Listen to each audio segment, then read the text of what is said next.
Bienvenue, welcome,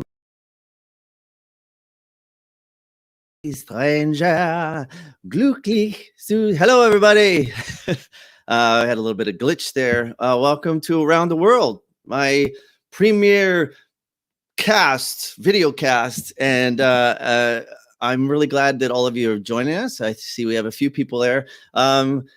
This is the pilot episode, so we're going to what I wanted to do was I wanted to visit people all around the globe, trying to visit every country I possibly can, knowing all the people that I know over the years. I've worked with Princess Cruises for many years, traveled extensively, and just some of my good friends are actually living in foreign countries presently, and I thought what a great opportunity to check in with them and see how everyone's doing under the circumstances of what's happening right now, which is a lot.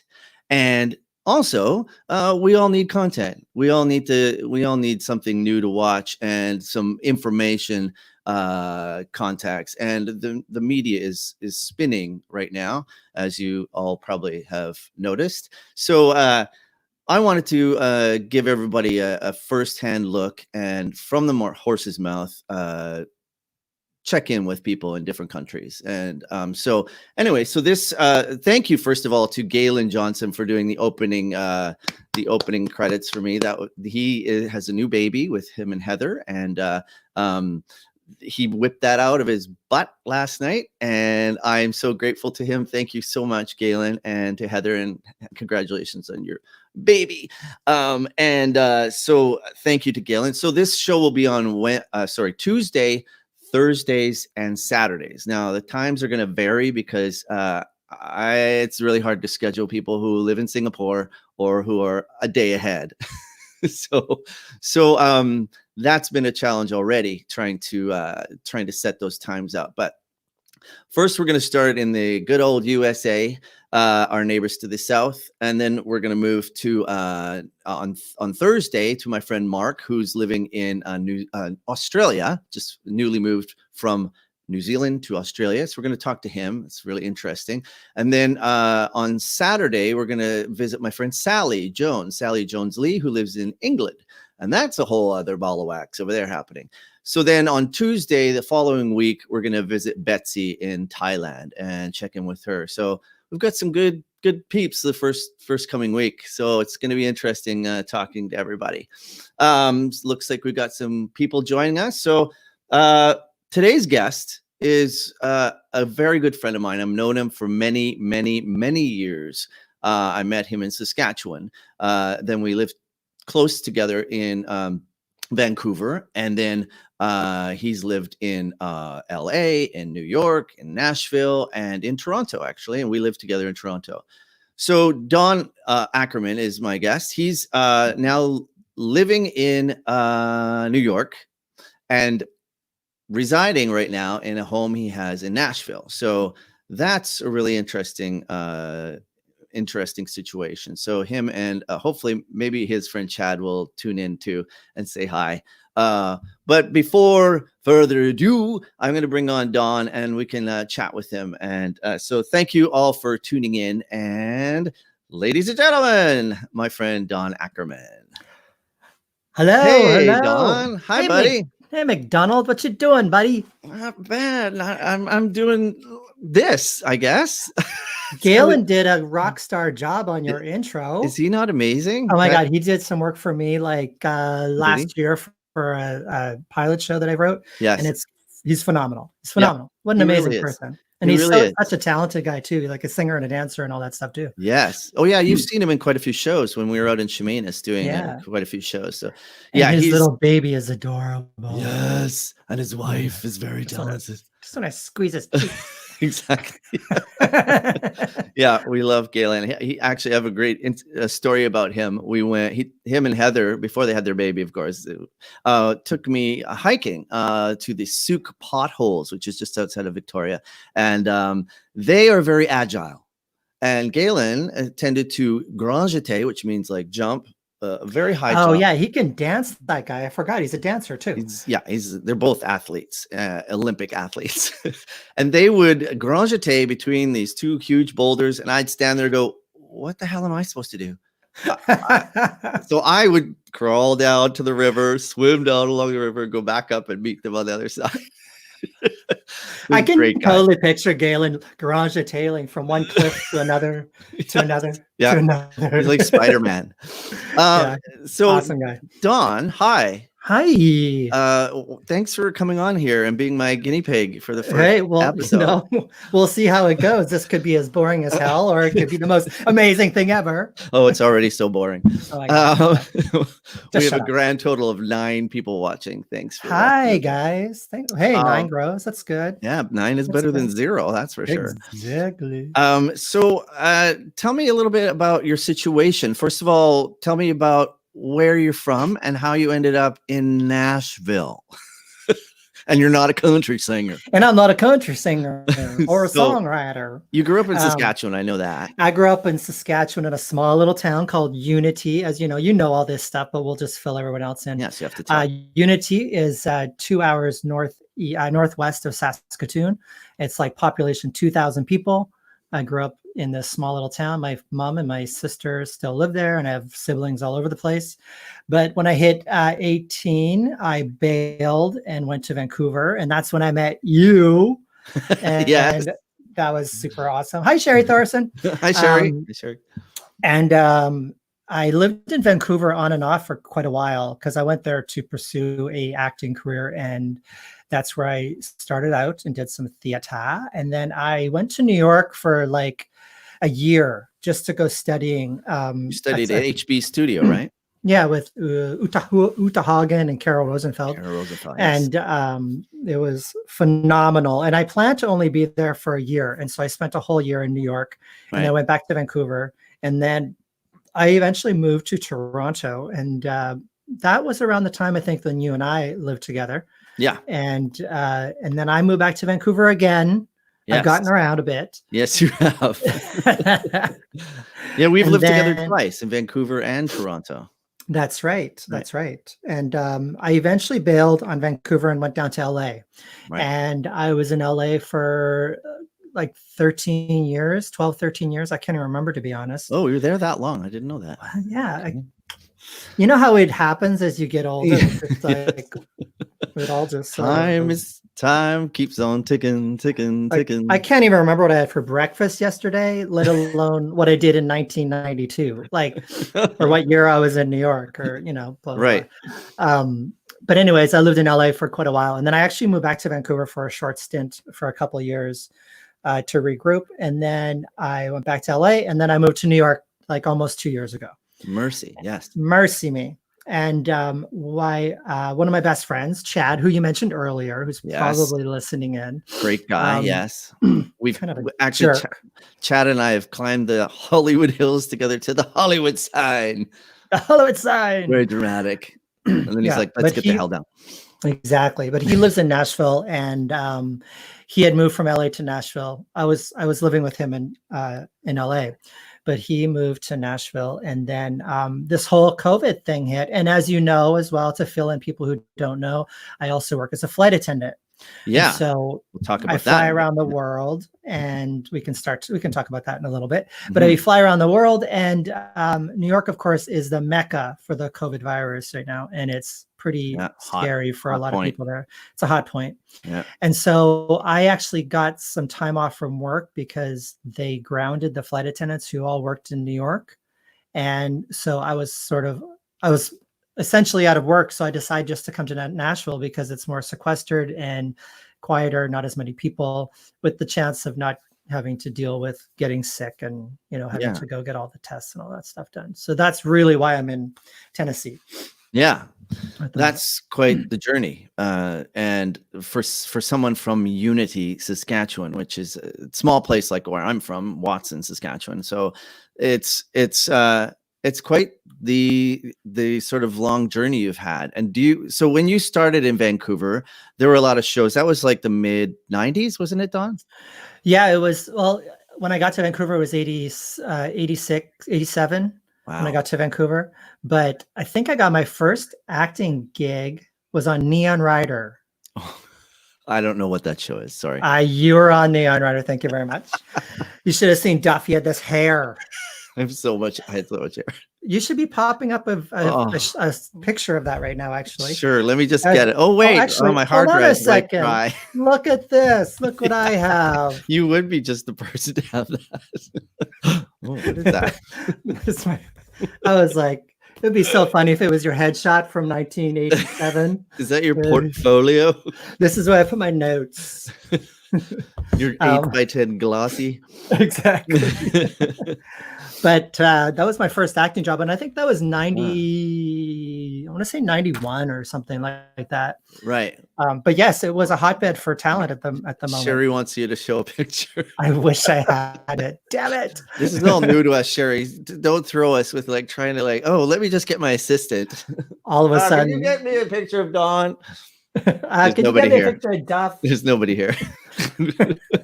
Oh, that's yeah. Neon Rider was the hot show then. I did 2 episodes of that show as different people, which is it's kind of like Law and Order when people do multiple episodes of Law and Order in the States and they come back as different characters. Like that show was like a training bed, I think, for a lot of young actors. Like I literally got on that set and I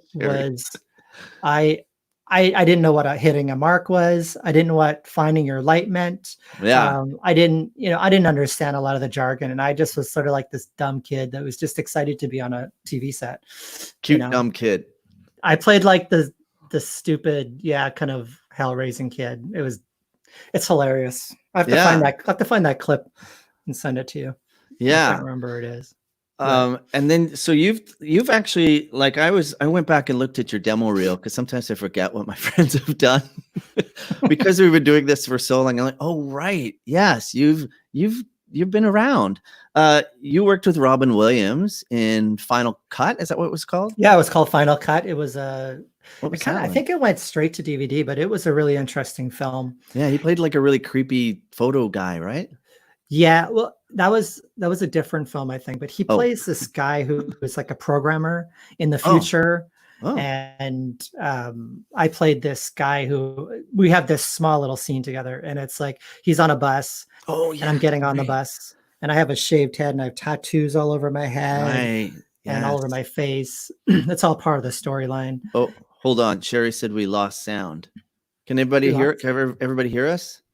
You can hear me. I can hear you. We can hear each other. Can you hear us? Papa, can you hear me? Sherry, can you hear us? What's that? Sherry, can you hear us? Let me just unmute. I can hear you, but I don't know how to do a... Oh, okay. Dad can hear us. His roommate... Jeremy said he can hear us. Okay, so his roommate just yelled from upstairs, I can hear you. Okay, that's great. Sherry obviously has an issue. She just wanted to throw a wrench into our programming. Exactly. So paranoid and we love you guys. Sorry. So yes, you looked amazing with your shaved head and you had crazy tattoos on your head. I had crazy tattoos all over my face and all over my head. It was pretty cool. And just to work with him, and he was so what was that like? Was he sweet? He was just really, really quiet, to be honest. Like you would think Robin Williams, all the time, but he was really quiet and we just sort of did our business. And he was nice enough to get a picture with me. And although my camera broke literally as I'm taking the photo, like it was an old camera back then. And taking the photo, and literally the camera battery burnt out. Amazing. Just as I'm about to take the picture. Amazing. Jerry Seinfeld has a new special on Netflix, and he had a whole thing about that, about how people, they're like, just as they're about old people mainly, just about as they are about to take a photo, the thing goes down and the screen goes black, and they're like, how do we do this? And everyone's freaking waiting for the one person to take the photo who actually is technically challenged. Yeah. Or they give it to like the person who has no idea what the hell they're doing. Yeah, exactly. The one person, right. But anyways, he was very sweet. And on our they had a party at the end of the show. Typically on the end of most movies or TV shows, as you know, at the end of the season, they have a big cast party and a big production party, just as a big thank you for working on the show and doing such great work.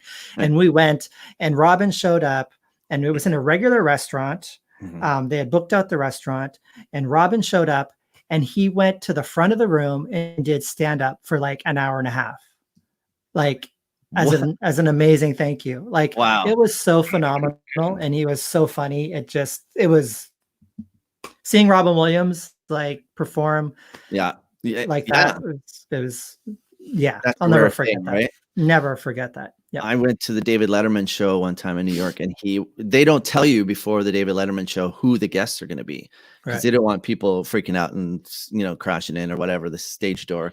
Who knows? But he was a surprise guest, and that was incredible. Like to see him at and without performing, he was just Robin Williams. So it's probably what Yeah. you're talking about, just the sweetest guy, not turned on. He was just Robin. I mean, he Yeah. does have those moments where he breaks out and you're like, that's brilliant. He could just Yeah. turn it on like that. But God bless him. Thanks. Yeah. He's amazing. Yeah. Amazing guy.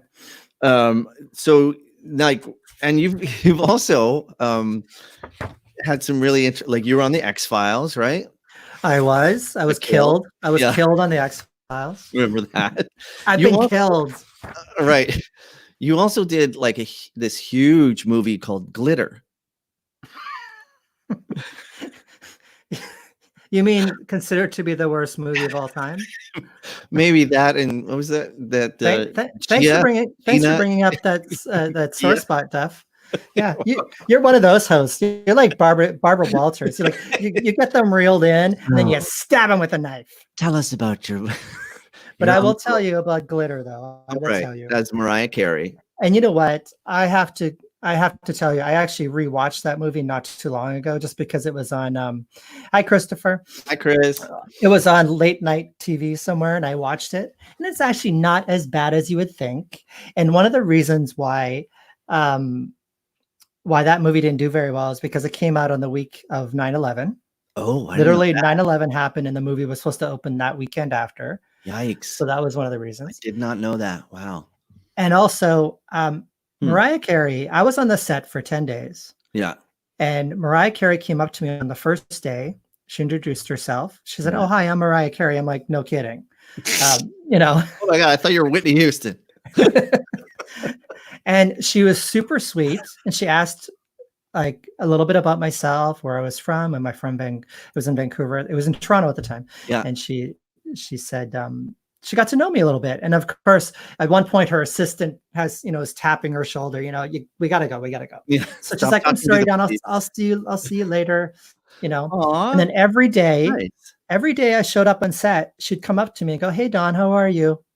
And she would chat with me for even 30 seconds. She was super sweet. Wow. Super fun. She was not a diva to me at all. Yet. And I didn't get the impression that she was a diva on set. Right. And she was beautiful, gorgeous, gorgeous girl. She's got a lot. Her flotation devices are quite prominent now. Oh yeah, they stick up. Well, that's amazing. Speaking of 10 days, you were in 10 Days in the Valley too. That was 10 Days in the Valley. I'm going through my pedophile. Yeah, you played a lot of creepy child molester, creepy characters now. Yeah, for such a handsome, gorgeous, stunning GQ type of guy, but those are usually the guys that are. They'll storm your house with cameras. They're like, "Aha, we caught you." Yeah, the last 3 projects I've worked on have all been creepy characters, and actually, I have to be honest, I've actually enjoyed those the most. Yeah, well, you can sink your teeth in, right? And people remember that. Like they'll remember you rather than the postman that's like, "Can you sign here, please, sir?" Yeah, exactly. And it's also just been nice not being cast as police officer number 2. That's kind of nice. So, I'm not going to go through your whole resume, but you've obviously you've had some extensive studying, and then so one thing I wanted to talk about was being gay within that industry. It's not so big in the theater, and everyone's gay in theater. I mean, there's a lot of gay people everywhere, but what was it like when you first started? I don't know if you knew you were gay or not, but what was that like first starting? Sorry, did I just out you? I think you just outed me. Holy shit. What was it like starting in this industry, in the film industry particularly? Because I know how I felt about it. I tried to hide it. Like, at the time, there was a huge stigma and still is somewhat about it. But what was it like when you started and it felt like you had to hide that? And then when you were open about it, what was that like coming out?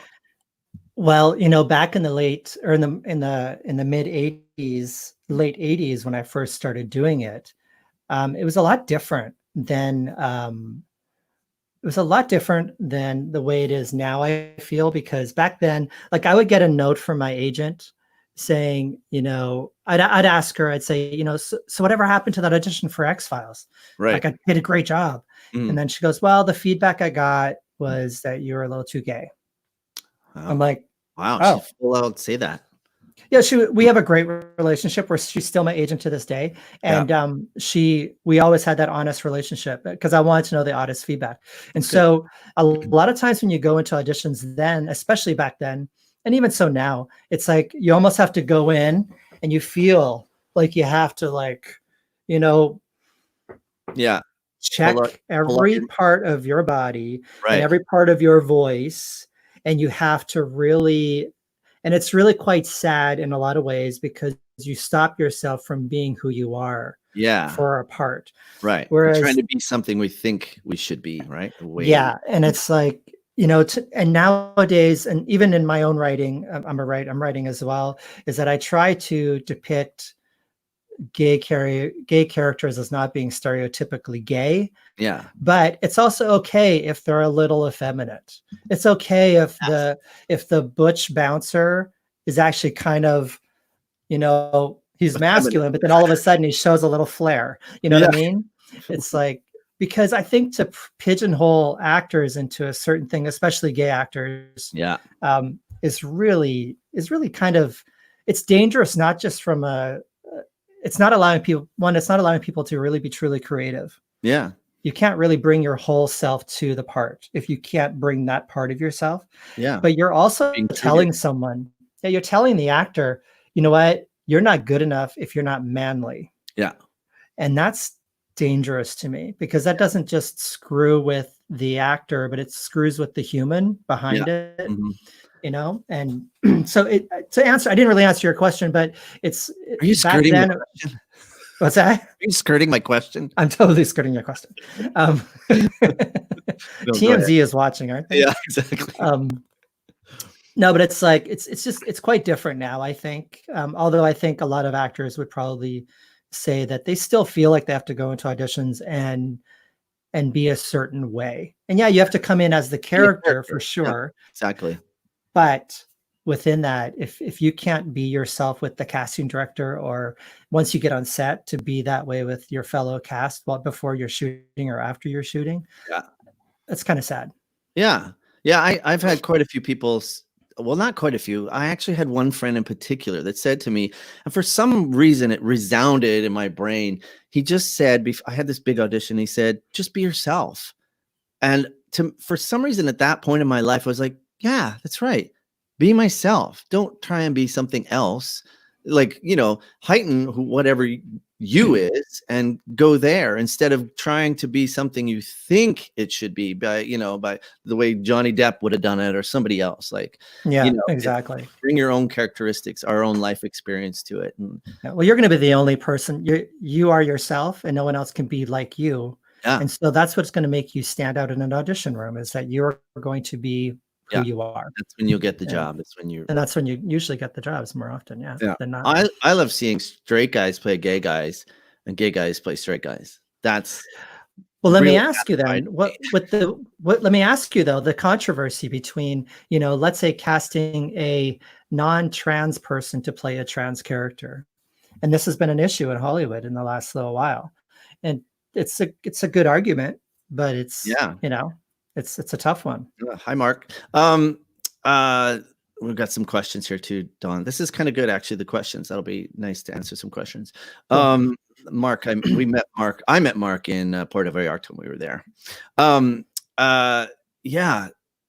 So that's really an interesting thing, and it's kind of I think what is happening now is that if there is someone who is trans, they want a trans person. And actually, it's across the board. If they want an Iranian person, they're not going to go with somebody who looks Iranian. They're actually going to go with an Iranian person, or, so that's, I think, good for our industry. Oh, for sure. Yes. But I've also heard the opposite of that, which is if we can't find what we want within that realm of that culture, then we're actually going to go with the person who's best to do the job, who's the best actor, which I think is also good. But that has to be proven first, and then move in to that. So let's answer a question. David, I just want to say, sorry, I just wanted to say one quick thing, Duff, about that. Yeah. Also, I think writers are getting a lot smarter too in this day and age, where they're also writing characters.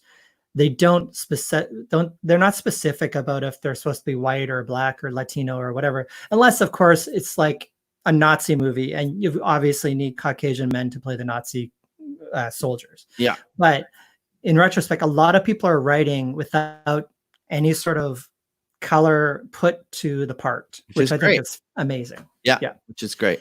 Unless it's a specific reason. So David said, how much do you think a lack of confidence is interpreted as too gay? That's interesting. Wow, that's a good question. How much do you think a lack of confidence is interpreted as too gay?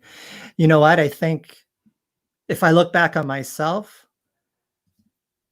I probably definitely had moments, I think, where me thinking too much about when I walk into the room and thinking too much about am I going to be too gay? Am I going to be, too flamboyant? That stopped me from doing better. And so it did give me a lack of confidence. Going into the room. So. A lack of confidence prevents us from being who we truly are, right? So when you're confident, you go in like, you know what? Screw you guys. This is me. I have a little bit of a whatever, limp wrist. Deal with it. I'm still pretty butch. Yeah, exactly.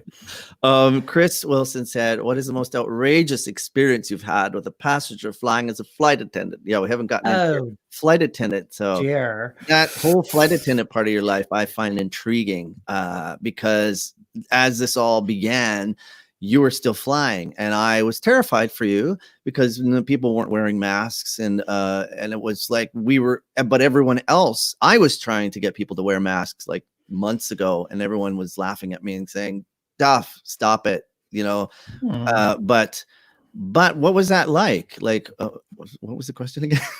Outrageous experience. So flying, first of all, what's the most outrageous thing? And then what's the most outrageous thing as you began flying during COVID?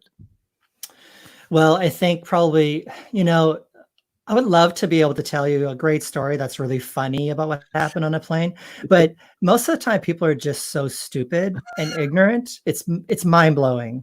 Wow. People spitting on each other. Like, really? Why would you do that? Like, someone pisses you off and maybe they won't let you switch seats and then they just sort of spit in front of them. No, like, really? Like, seriously, like, what is that? And, and people, the regular stuff, like people taking off their shoes and socks and putting them up on the wall in front of them or on the feet in front of them. I actually have a picture. Oh, I deleted it. I wish I had it. Yeah. And my other flight attendant friends probably have more outrageous stories than I do, but, just real sort of ignorant things.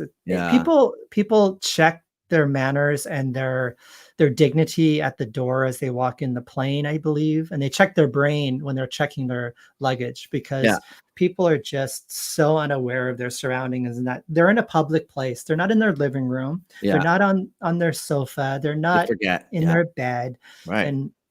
And common things like just using deodorant, please. Like use deodorant. Oh yeah. And I mean, it's not, it's not hard. It's common sense. Yeah. Like you're going to think this is weird, but I actually think people farting on a plane, it actually doesn't bother me because what are they going to do? Right? You have no choice. If you got to let it go, you got to let it go. We're in a tube. I've done that. Guilty as charged. I'm like, you know what? There's a lot of good circulation. And I got to tell you, if I'm having a bad day, I might do a crop dusting down the aisle just because. Don't piss me off, people. Don't piss me off, people. I can fart for a long time. Well, that's Chad one will thing. let you know about that. Yeah, that's one thing about the service industry is that you have to be nice to people who serve you because you don't know what we can do. I mean, I've heard stories of people I've broken up fights. I have helped people who are having epileptic seizures, who have passed out. Wow.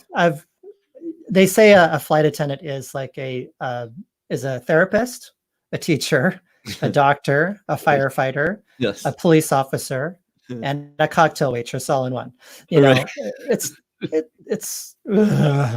Yeah. It's Have challenging. you ever had a nun playing guitar and knock out an IV? No, but I need to watch that movie. How many of you know what I'm referring to? If they answer it, they get a special exactly prize. get a free trip to Nashville. Yeah. Yeehaw! And so then now with COVID, what did you experience when that first started? Yes. People very pissed off, I'm sure. People were very pissed off, but people were also quite surprisingly understanding. I haven't actually flown since it's May now. April 5th, I think, was my last flight that I worked. And Sherry wins. Airplane. You're right, Sherry. My last flight that I worked was actually like around April 5th, and my flights were really light. Like there would be a plane that can hold 160 people. There might have been, 15 or 20 people on the flight. And so everyone was social distancing themselves. We were also moving people. We're like, you move over there. Yeah. You move back there. Most people were wearing masks, but not everyone. So isn't that an issue, Don? Because I know that they track you in case there's the plane goes down. They want to know what seat you're in. That's why when you say, "Can I move to that other seat?" they want to be sure. So how do you keep track of that when people are moving? When you're moving them just willy nilly into another seat? Well, we sort of became lax a little bit on that purposely. Yeah, we kind of had to. It was, yeah. And the gate agents were trying to separate people as much as possible. Oh, okay. But sometimes they would get on the plane, and this is another thing. People they think, and this is not a ding towards Southwest Airlines because I have friends who work there, but on Southwest, you just grab a seat. You grab whatever seat you can find. Really? Yeah. On my airline, did not know you're assigned a specific You're sitting in your damn seat. Yeah. Yeah. So it's interesting though. People are fairly sane about it, but now, like I said, I haven't flown in a couple months, so things could be a lot different now. And I'm sure people are getting more impatient. I think there's a cycle of this COVID thing that's happening. Yeah. Jeremy, yes, we did, Jeremy. We referenced did. airplane. That's how old we are. Yeah. Yeah. So that's wow. That's interesting. Okay. But all in all, people are somewhat sane, but there's still a lot of people that are not wearing masks, and they're not really taking it too seriously. I've noticed that in Nashville a little bit in the last little while. Yeah. I went grocery shopping the other day, and I probably go grocery shopping like once every 7 to 10 days, somewhere in there. And you wear a mask when you do that. And I wear a mask, yeah. And we know what we want. We get in, we get out. We're literally in and out in like, I'd say 10, 15 minutes. Do they have we're limits? Just boom, boom, boom. Limits at the door? If there's someone at the door that says you can come in or can't? Well, the only place that's done that so far that I've been to is Trader Joe's, and they would limit. I think they had like something like only allowed 20 people in the whole store. And that was like a dream, because if you've ever been to a Trader Joe's, normally it's like a gong show. It's like you're bumping into everyone and everything. And so it was actually really nice because you could get in, get your stuff, get out. It's all good. Yeah. Yeah, exactly. But you know what? I hear that about everywhere actually right now, is there are people who aren't doing it, and who are. I actually look forward to seeing someone with a mask on. If I don't have a mask on and I'm on an open street where no one is, and someone's coming toward me with a mask, I really appreciate that. And then I think, well, that's great. Like I should have my mask. I usually cross the street, so I don't have to wear a mask. But I wear a mask if I go to the grocery store for sure, or any enclosed space. Yeah, I'll wear two sometimes. Yeah. When I walk the dogs, I don't wear a mask, but it's because I'm outside and there's nobody around. So. Yeah. So that's really interesting. And so have you? So you work for American Airlines. Yeah. So have they stopped flying? Are they limited? What's happening? They were down to, as far as I remember, I think they cut back 60%. I think so. They weren't Wow. flying any international flights at all. Right. But they are doing some cargo flights internationally now, Right. from what I understand. Because cargo, they make a lot of money on cargo. Airlines in general make a lot of money on cargo. Right. So they are still flying internationally. So it's just the pilots initially. Right. There's a big long story behind it, but if they were to put cargo in where the passengers are, Mhm. then they have to have flight attendants on board to be able to monitor that. Oh, But okay. as it is, from what I understand, most of it is being loaded from down below. So, Right. but yeah, they've cut back considerably. And they're talking about they've asked a lot of flight attendants to take a leave of absence, some with pay, some without, or you get paid a certain amount. And Right. so they're trying to basically save jobs by getting people to voluntarily take leaves. Yeah. And because they're suspecting that if this goes on much longer, they might have to furlough people altogether. So Oh, wow. furlough basically means you give up your job altogether, and maybe you might get it back. Maybe. Wow. down the Do you road. get a severance package, or how does that work? No, No. no, Wow. I think you can apply for Furlough unemployment. package. Yeah. Here's I your wish. furlough package. Bye. Don't let the Bye. door Get hit the your hell out. ass on the way out. Exactly. So American Airlines has lost a lot of money, right? I think I saw in the news the other day. It's all the airlines are losing looking for crazy bailouts. amounts of money, and they've Yeah. been getting bailouts from the government. And It's funny, the biggest companies are getting the bailouts, right? And then the poor little guy who has a corner store down at the, on the street they're completely gutted and gone. And you wonder what happened to those people, right? Like in the midst of all of this, like, yeah, that's insane. That's just nuts. It's all good. So what's the climate like in Nashville then, other than it's warm? Well, it's actually chilly today, which is kind of weird, but it's Okay. Nashville in general they've closed down, if anybody's familiar with Nashville, the main area of Nashville on Broadway, where all the famous sort of honky tonks are and all that, they're all closed down. You and I sang a duet. One of the didn't we do like Grease, like a medley from Grease or something? Oh my Lord.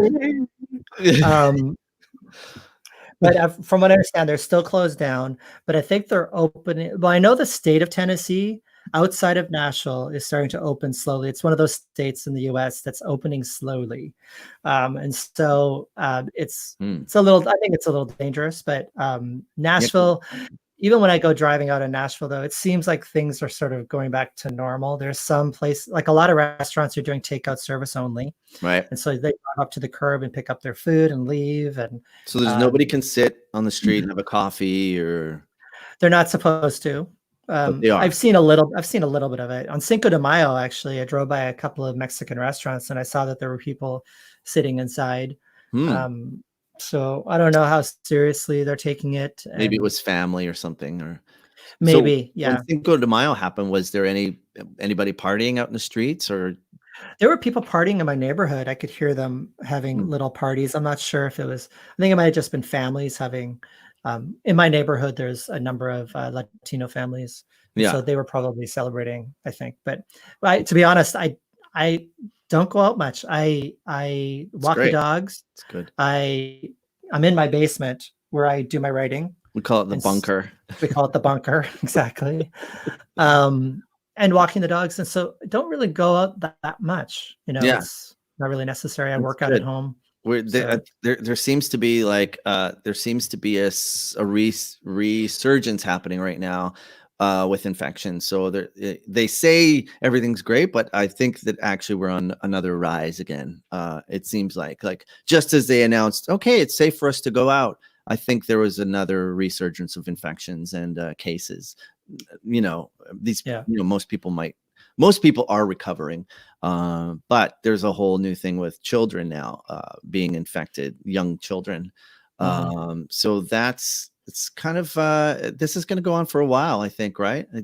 How long do you plan to be in Nashville? I guess you. Well, No, I'm we supposed to can't. go back to I'm supposed to go back to work in June, Oh, you as are. far as I know at this point. But who knows? Who knows how that could turn out? I thought I was going to be working this month, but it ends up I didn't have to. But maybe next month they will pull us aside as well. But Yeah. at this point, I'm expecting to have to go back to New York in beginning of June. Steve said that in China things are pretty still tight-lipped and still quarantined. I think they had another uptake, didn't they? Another resurgence. Seems I like. think so. Yeah, I think so as well. And Chris said, "Who was Sandy?" What does that mean? Who was Sandy? Is that an airplane reference again? I think so. Maybe we should go back to airplane reference. Yeah, it seems to be quite popular with that. Yeah. And Steve said BC is not enforcing social distancing. Yikes. Yeah. They Steve just started that. Steve's on the island, I think. He's in Nanaimo, where are yeah. you? Yeah. So that's interesting. How about for you in Toronto? Are people being good? Has the government lifted any sort of sanctions or anything like that? Well, it's kind of the same, right? We were all like, let's go out and, let's open up some. And then I think today I heard that they're actually worried again, that Ford was kind of, bit the, I don't even know what I'm trying to say. He jumped the gun a bit. That's what I was trying to say. He didn't bite anything. He jumped something. He jumped a log. I don't know. Jumped the fence. Korea's going, Korea's also having trouble. But yeah, Toronto. Duff, let me ask you a few things. Yes, please do. To get away from the COVID thing, because it makes me depressed. I know. Okay. So with this new show, let's talk about your new show, Around the World. So Sure. You have traveled around the world a lot in your time. Mm-hmm. What made you decide to do this specific style of show? Meaning was it just to talk about COVID, or is it to talk about people's lives in other parts of the world? Or well, I've always been interested in other countries and other cultures. And I actually think that it affects all of us in our daily life when we do travel to other countries. Like my perspective of people in general changed when I went to Turkey, for example. And I was there and I experienced the people and how incredible they were, and how but also some guy taking me by my arm and leading me down an alley and saying, come and see my family's restaurant, and then forcing me to, to give him $100. But I gained a high respect for other cultures. And also in Canada and Toronto, I live in a very multicultural place.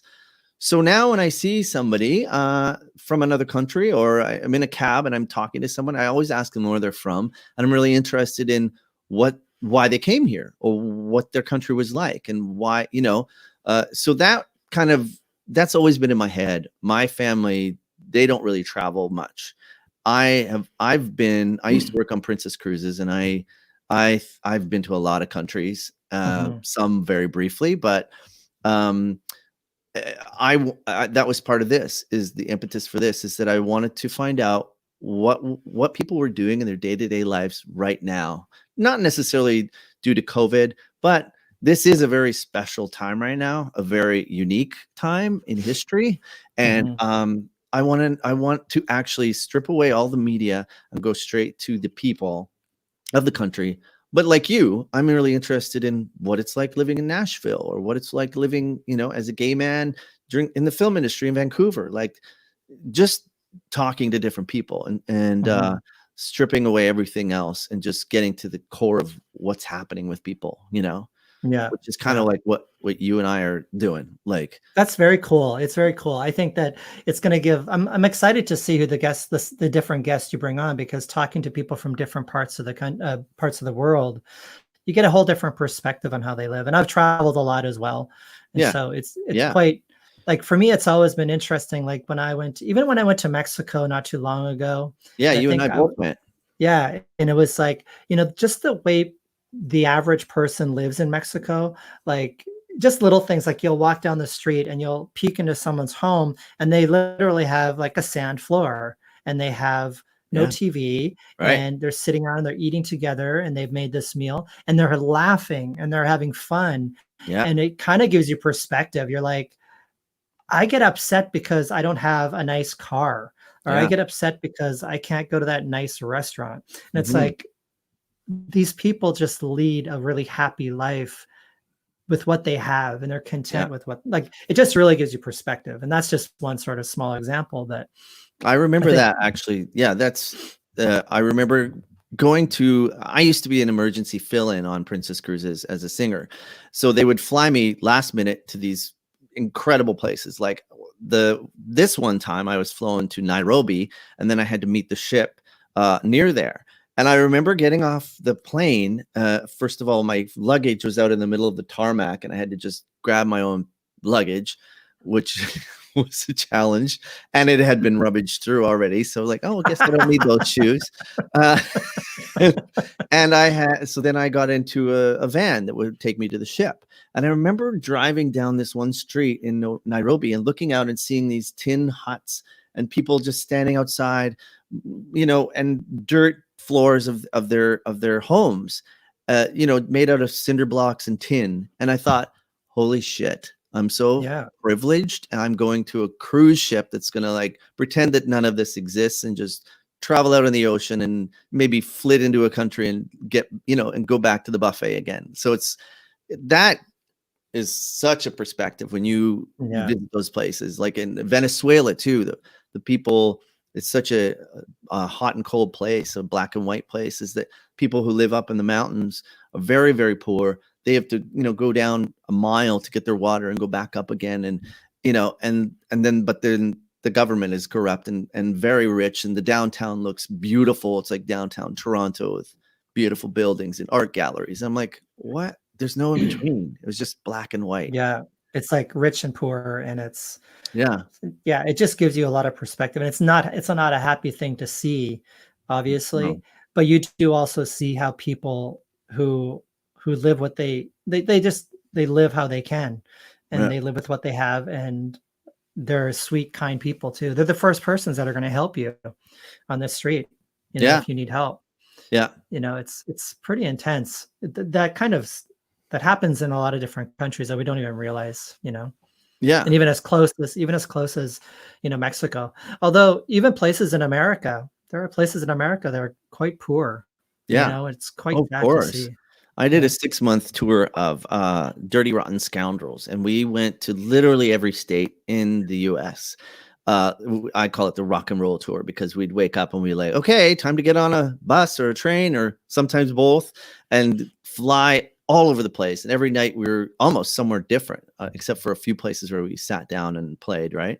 And that was so eye-opening, seeing every state, the difference, like Pensacola, Florida is like beautiful. I had no idea. It was like, you forget it's on the Caribbean, right?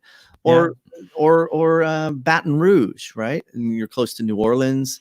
You're experiencing that part of this sort of French influenced US, which is bizarre.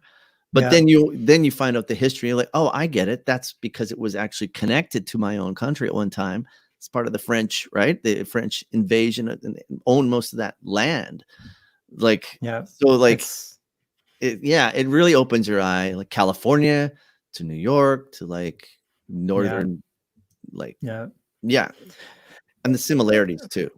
Yeah. It's and also America is just going through a really tough racket at the moment, as far as just being able to deal with things, and it's really tough. But when I first moved to New York, it was like, you walk on the subway train, and there is people from every part of the world in New York City, and no one is killing each other. The crime rate is incredibly low for such a large populated area, but people embrace each other and they'll help each other. But they'll also, they don't give a shit what other people do in a lot of respects. It's like, and it's such a great place to live for that specifically. Yeah. Because that I feel safer in New York City than I do in the backwoods of Tennessee, Virginia. perhaps. Right. Yeah. There's been moments. Well, I've been on a few road trips in Tennessee, and Tennessee is beautiful. It's so beautiful. Yeah, it's gorgeous. And then I went up to the Carolinas and It's gorgeous up there. But Tennessee is a red state, and it Right. does have a certain type of people that live here. And Tone, a not to tone say about that, yeah, a tone, exactly. Because I have a number of Republican friends who are incredibly wonderful people. So it's not just about politics, but No. it does have a certain tone in the backwoods of Tennessee. Yeah. When you see Confederate flags flying, and you see anti-Obama, and you see racist epithets on certain things. Yeah. And so it's, you protect yourself, and you just be smart, especially as a gay guy going through all these, backwoods areas. All of a sudden that acting training comes in handy. Yeah. It's Hey, like, boys, how's it going over hey, how's here? it going there, boys? Y'all, I had a really funny thing happen in Texas once. We were eating out dinner, and the waitress came over to our table, and she goes, "Hey, y'all, what can I get y'all? All y'all." So I said something, the ribs or something. She goes, "Oh, all y'all got funny accents." And I just a little look up her. Oh, all y'all do? All y'all do. Do we? Yeah. Yeah. But we drove through. Me and Chad drove through the Smoky Mountains in Dollyland, Was it smoky? I can't remember. It's totally smoky. I can't remember the name of it. Oh my god, it's gonna kill me. Dollywood, you mean? Well, Dollywood, but the area, Hickory, Old Hickory Forest. That's where I live, Old Hickory. Shoot, I can't believe I can't remember. It's Chad will yell it down. Turn right at Chad. Just turn right at the tipped cow and you'll find Anyways, it's Dollywood area. It's Dolly Parton area, and it's so incredibly beautiful. Lots of hills, lots of hills, lots of beautiful hills, lots of hills. She's amazing, though. She is. Yeah. Actually, we were listening as we drove up there. Pigeon Forge. Pigeon Forge. Right. Pigeon Forge. She's got songs about that, doesn't she? She does. I was born in Pigeon Forge. And we were listening to, if anybody's listening out there, we were listening to the podcast, Dolly Parton's America. I haven't seen that. Or heard it. Sorry. And we were listening to it as we were going up there. And so we were seeing kind of things that she was talking about in her podcast. It's really beautiful up there. If you guys ever get a chance to go. And I made it to the parking lot of Dollywood land, right. And it was closed. You'll get your chance. You'll get your chance one day to hit that roller coaster, the Matterhorn roller coaster, Blue Ridge roller coaster. She's been a force in my life musically since I was a kid. I had that old album. I can't remember what it's called now. The one that had 2 doors down and laughing and picking and having a party. Yeah. 2 doors down around. She is incredible. Like she can play like a maniac with those fingernails. You know what? She wrote Jolene. Yeah. And the big famous one that Whitney did. And I exactly. She wrote those both in one night in her house. In one night. What? The same night? Same night, she wrote those 2 songs. Wow, she must have been drunk or something. High. I think maybe something. Where does Dolly Parton live? She has a place in Nashville, but the interviewer asked her in this podcast where she actually lives, and she didn't really answer him. But I've done a little bit of research. She said she lives everywhere. She lives in the world because she probably has multiple houses. So she spends a lot of time in Nashville. So I wonder with people with multiple properties, I wonder what that's like right now. I know that Airbnb is kind of like, I wonder what's happening with all that. Like people with houses, they can't go and actually take care of their homes where they would spend whatever, the few months here, a few months there. That's a really hard problem. Yeah. So you live in New York. I've been to your place. It's incredible. The air. No, it is. I think I love anywhere in New York. Yeah, but that's what you get in New York. Like the best thing is you're not paying $8 million for that. That's thankfully the best thing, because some people are, piss in the sink and that call it a night. But that's like that's really cool. You live in Kew Gardens, right? Which is That's where right. like Yeah. Charlie Chaplin used to live, and a lot Charlie of the Chaplin old used to live there. the Yeah, old movie that's stars. where he started his studio as well. He had a little Oh, studio in the neighborhood. He lived in a house there, but he also had, cool. I think he had this big house that he used sort of like as his office, Right, his studio office. right. Yeah. And so, so how have you found living in New York since you moved there? Because and It- then everything hit. So, like, how has that been flying in and out of New York and then surrounded by all that incredible entertainment? Because that's different from LA. You lived in LA for a long time. LA is a completely different experience oh than yeah. New York. Yeah. No, New York is the thing is the moment you walk the front door in New York, you have stimulation. Right. And it could be good, bad, or ugly, but you Yeah. get stimulation. Yeah. And Same here too. yeah, and it's like you jump on the subway, and my subway train into the city, into Manhattan, would be like maybe 25, maybe 30 minutes, depending on what train I took. Yeah. And so I'd be in the heart of the city pretty quickly. Right. I would go to the theater probably at least once a week, if not twice, to see incredible shows. And I've made many of my friends jealous when I post it on Facebook. It's like, oh yeah, Yeah. I'm gonna go see Who's Afraid of Virginia Woolf with Yeah. You're Rupert in a new Everett. show every 5 minutes. Yeah. Yeah, But there's and also lotteries you can go and right and you see yeah, things. there's lotteries, and the thing is, in New York, you can also just go straight to the box office, and you can say, hey, you got any rush seats? And 9 times out of 10, you can get a $45 ticket that's orchestra, 6th row center. Like, Yeah. Right. phenomenal. Like, Yeah. it's It is. so amazing that way. And you can also, the off-Broadway shows are incredible. The off-Broadway shows are incredible. Yeah. It's like there's the museums, and then there's the dance and the ballet and the symphonies, and there's just so much. So much. Yeah. You actually don't even have time for it all. It's kind of like, it can be a little overwhelming if you let it be.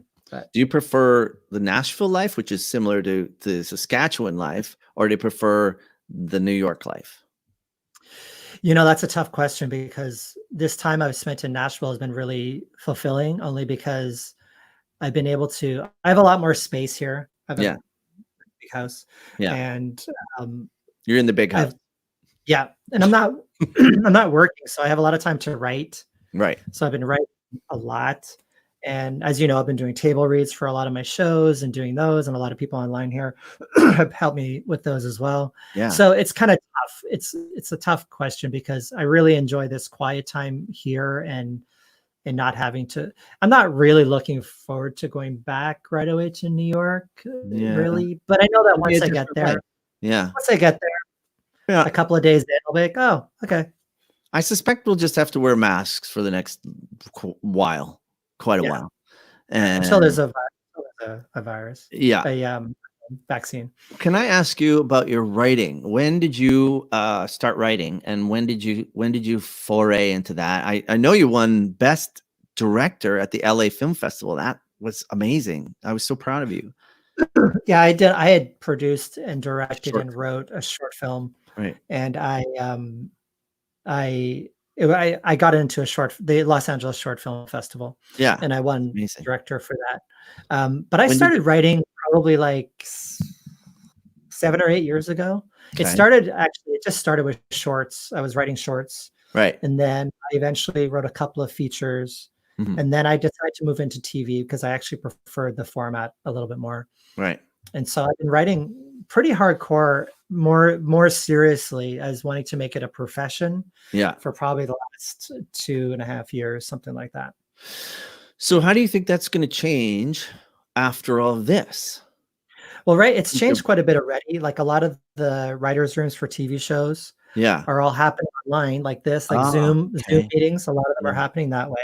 Right. Production is still production obviously has halted, but pre-production is still pretty vibrant. They're Right. still looking for new ideas. They're still buying stuff. They're still signing people to projects, Yeah. and Yes, he is, Steve. and they're still signing people to projects. So it's still very much, the pre-production stuff is still very alive and busy. Yeah. Obviously, once they're clear to start production, it's going to be a shit show, as far as, like, it's going to be so busy for actors and set designers so. and all of that stuff. They're I going to be think so so. busy. Yeah. And I think there'll be a protocol to filmings, somehow we will, I don't know. I mean, we already do weird things. And when we do film and television, I've done scenes with people and they weren't on the other side of the camera. I had to read to nothing. The actor was like, whatever, in makeup or busy, or they're like left for the day because they had to travel somewhere.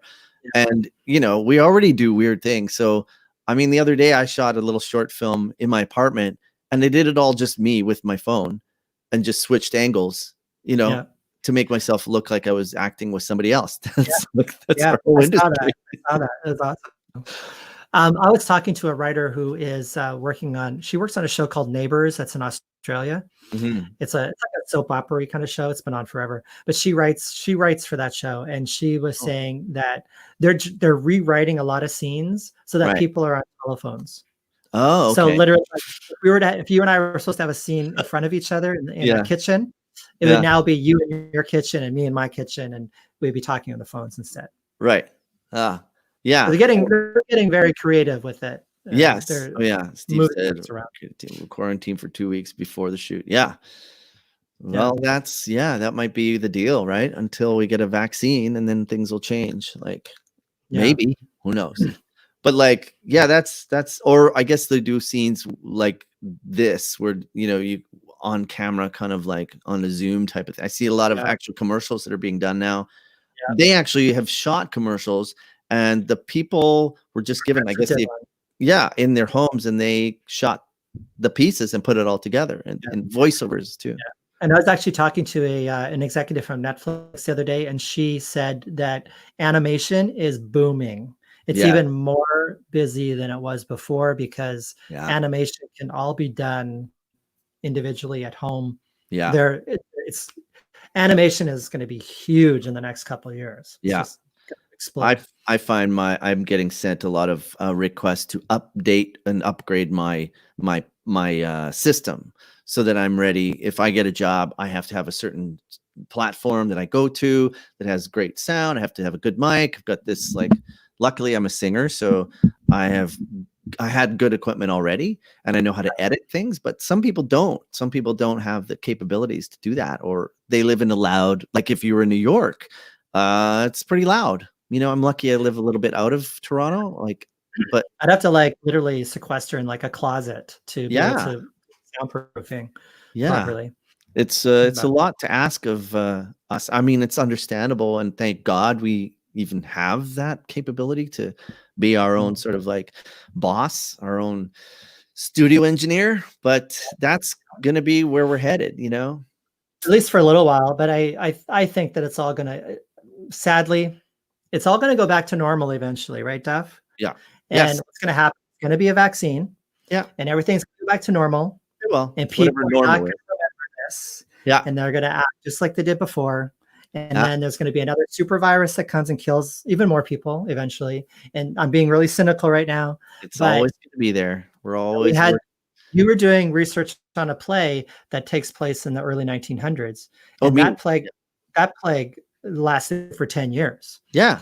It went in well into it started in 1918 and went well into the 20s. 25, I think, was my great aunt's husband died in 1925 of the Spanish flu. So it was still kicking around, and he was a doctor. So that's what I find. He couldn't, I find that intriguing, that whole. We didn't learn from that, and we didn't learn from SARS really. No. And you know what I mean? It's kind of human nature. We didn't. Yeah. But they put the same measures in that we did. They I've been researching a lot about it, and they put signs on people's doors. If you had it, you don't go near this. They all wore masks. I actually didn't know that, but everyone had masks on. They all social distanced. Sporting events, some huge sporting events were canceled. Like this huge event in Canada actually was canceled just as it began, and an arena was turned into a hospital. So it's the same thing. You're right. We, in some ways, we haven't learned, and especially the States. Well, go back to one of our previous conversations. I think someone asked me about how we distance on airplanes. people who go to the bathroom and you know for a fact they haven't washed their hands when they come out Yeah. because they go in after them and there's no soap on the basin. Like, you know what I mean? Or walking into the bathroom with bare feet. Yeah. You Yeah. know, Yeah. I can't even begin to discuss what's around some bad. And apparently women are really bad as well. I've heard stories from other women we who would assume say, always men, but women can be quite, no offense to any women here. it's all you women out there, but yes. Offense to every person who doesn't wash their hands or walks in Now, the bathrooms. what did David? No, it won't. The world will be transformed. Make no mistake. One world currency and interplanetary interaction. David, I hope you are right. Me too. Let's get the hell off this planet. I hope you can tell me to F off one day and go, I told you so, Ackerman. I hope so. I'm going to be broadcasting this from Mars next year, probably. So around the world, we'll have it'll just be a red planet back there. Yeah, exactly. All red. Steve, or not Steve, Don. Sorry, I forgot your name. Really? We've been on here so long, my brain's turned to mush. I know. Don, thank you so much for being on my pilot, whatever this is, online thingy episode. Pilot Around the World show. It's fantastic. I can't wait to hear from your friends from like other parts of the world. I'm really excited. And I'm going to set you up with some people too. Okay. Yeah. And for those of you out there, what did Tara say? There's a great. Yes. True. Yeah, that's true. There's little devices. Yes. If anyone knows anyone out there who lives in a foreign country or another country and would like to come on the show, please contact me on Facebook. You can find me on Facebook. A lot of my friends here will connect. Chris says, thank you. Thank you for watching, Chris. Also, I want to shout out, sorry, Don, I just want to shout out to some people who you know as well. Chris was in Mexico with us at New Year's. Thank God we all went to Mexico for New Year's. It was the last trip. Hurrah. Yeah, hurrah. I want to do a shout out to Chris. He has a show, I think every night actually, at 7 p.m. on YouTube. It streams live. It's Big Girl and Friends because Chris's other name is Big Girl and he is a big old girl and we love him. And it's Eastern time, right? Yes, Eastern Standard Time. Eastern Standard Time. That's a great show. It's and there's fantastic. also, what's that? It's a great show. Great Yeah, show. it is very entertaining. People go on and they sing. Thank you. And Steve Amazon has a show too. Yes, Steve Amazon has a show. Steve Amaz is on the Aaron Pritchett show. I think it's I'm going to be Pritchett. on that show on Thursday, actually. Oh, That's yeah, a little plug. Good plug. See, this is all coming together. On Thursday, Dawn? On Thursday, I'll be on the Aaron Pritchett show, and it's at 9 p.m. Eastern, 6 9 p.m. Eastern, 6 p.m. Pacific. Mountain Time. Okay, Pacific Standard Time, right? Isn't that? Yes. Yeah. Yes. These are the things I'm going to have to learn real fast of other countries. Yeah. And yeah, so you're going to be on there as a guest, and Steve is actually on that show as sort of the comedic sidekick. So funny. Yeah, Hilarious. it's very funny. And Steve's an old friend of ours. And then there's also Jeremy Webb has a show out of Halifax called Off the Leash, which I was on last week. We had some technical difficulties. Good show, though. That was a funny show. That was a funny episode. I laughed. It was so funny. I trying to keep it together, and then Jeremy's sound would go out and come back, and it was hilarious to do. And we had so much fun. And then Chris Wilson was also on that show. So you can stream that if you want to watch it on YouTube. That's through Neptune Theater in Halifax. Don Ackerman, thank you so much for being on the show. Thank you for having me. And I can't wait to watch all your other guests, and good luck with the show. You're going to be amazing. And thanks. This was a lot of fun and really informative, I think. And I think people like to know these things. Yes, Steve said Quarantunes. It's called 6 p.m. Yeah, I think that we should all take care of ourselves. I think that's the bottom line here. Take care of ourselves. And this is part of that, is taking care of each other, informing each other, and gaining perspective. And thanks, Dawn, so much for coming on. See you later. Say goodbye to Chad for me. I will, for sure. Okay. Thanks, everybody, for tuning in. And we'll see you next time. We'll be on this Thursday. at 8 p.m. Tune in, catch it on YouTube. Love you, Don. Thanks. Bye.